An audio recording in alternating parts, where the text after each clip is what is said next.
दिल्ली शराब नीति केस में आया नया मोड़, केजरीवाल ने जज पर ही उठाए सवाल। दिल्ली के पूर्व मुख्यमंत्री अरविंद केजरीवाल ने एक बार फिर दिल्ली शराब नीति घोटाला मामले में सुनवाई कर रही जस्टिस स्वर्णा कांता शर्मा को हटाने की मांग तेज कर दी है। इस मामले ने अब कानूनी और सियासी दोनों मोर्चों पर हलचल बढ़ा दी। आम आदमी पार्टी के संयोजक केजरीवाल ने दिल्ली हाईकोर्ट में एक अतिरिक्त हलफनामा दाखिल किया। इस हलफनामे में उन्होंने जस्टिस शर्मा की निष्पक्षता पर सवाल उठाते हुए गंभीर आरोप लगाए। केजरीवाल का दावा है कि जस्टिस स्वर्ण कांता शर्मा के दोनों बच्चे सॉलिसिटर जनरल तुषार मेहता के अधीन काम करते हैं और उन्हें केंद्र सरकार की ओर से केस भी आवंटित किए जाते हैं। ऐसे में उन्होंने सवाल खड़ा किया है कि जब इस मामले में सेंट्रल ब्यूरो ऑफ इन्वेस्टिगेशन यानी सीबीआई की ओर से तुषार मेहता वकील हैं, तो जस्टिस शर्मा उनके खिलाफ निष्पक्ष फैसला कैसे दे पाएंगी। केजरीवाल ने अपने हलफनामे में कहा है कि यह नई जानकारी 9 अप्रैल 2026 को सामने आई, एक कानूनी रिपोर्ट के बाद सामने आई थी, जिसके आधार पर उन्होंने यह कदम उठाया है। अब इस मुद्दे पर अदालत का रुख क्या होता है, यह देखना बेहद अहम होगा, क्योंकि इसका असर न सिर्फ इस केस पर बल्कि देश की न्यायिक निष्पक्षता की बहस पर भी पड़ सकता है।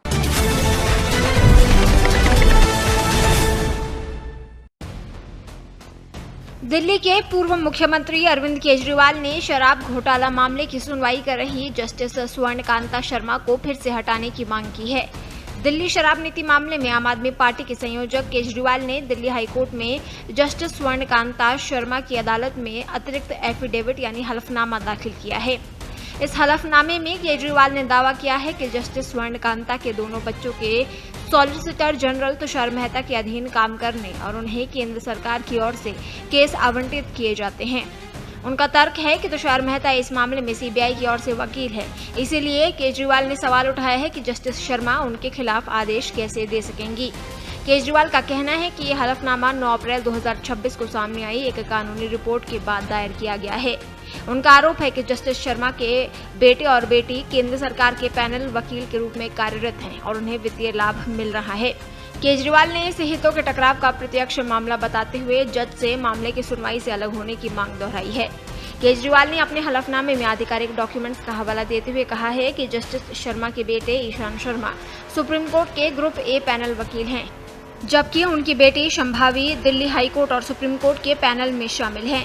केजरीवाल का तर्क है कि ये कोई नामात्र के पद नहीं है, बल्कि केंद्र सरकार के अधीन स्थायी पेशेवर काम है। इनमें सरकारी कार्यभार, कोर्ट में उपस्थिति और वित्तीय लाभ शामिल हैं, जो सीधे तौर पर केंद्र सरकार के तंत्र से जुड़े हैं। कोर्ट में दायर हलफनामे में 13 सितंबर 2022 की अधिसूचना का जिक्र करते हुए बताया गया है कि सॉलिसिटर जनरल तुषार मेहता ही पैनल वकीलों को मामले आवंटित करते हैं।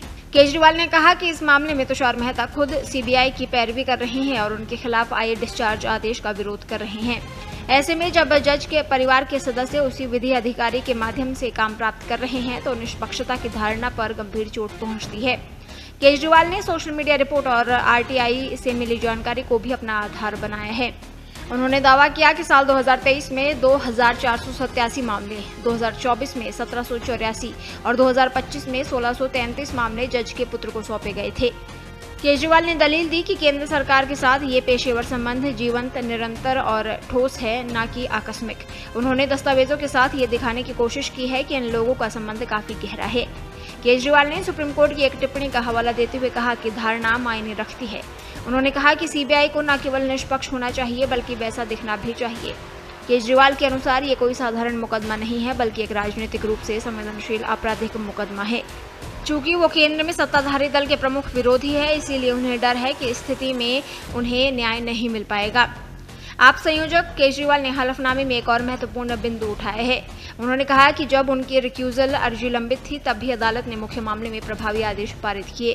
केजरीवाल का मानना है कि न्यायिक मर्यादा के अनुसार जब तक हटाने की अर्जी पर फैसला न हो जाए, तब तक कोई दंडात्मक या प्रभावी आदेश नहीं दिया जाना चाहिए था। इससे उनके मन में अविश्वास और अधिक गहरा गया है कि मामला पहले से तय दिशा में जा रहा है।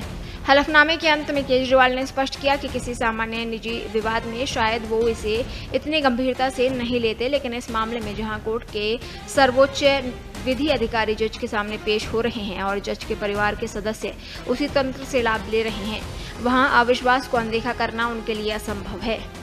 उन्होंने जस्टिस शर्मा से फिर अपील की है कि वो इस संवेदनशील मामले की सुनवाई से खुद को अलग कर लें।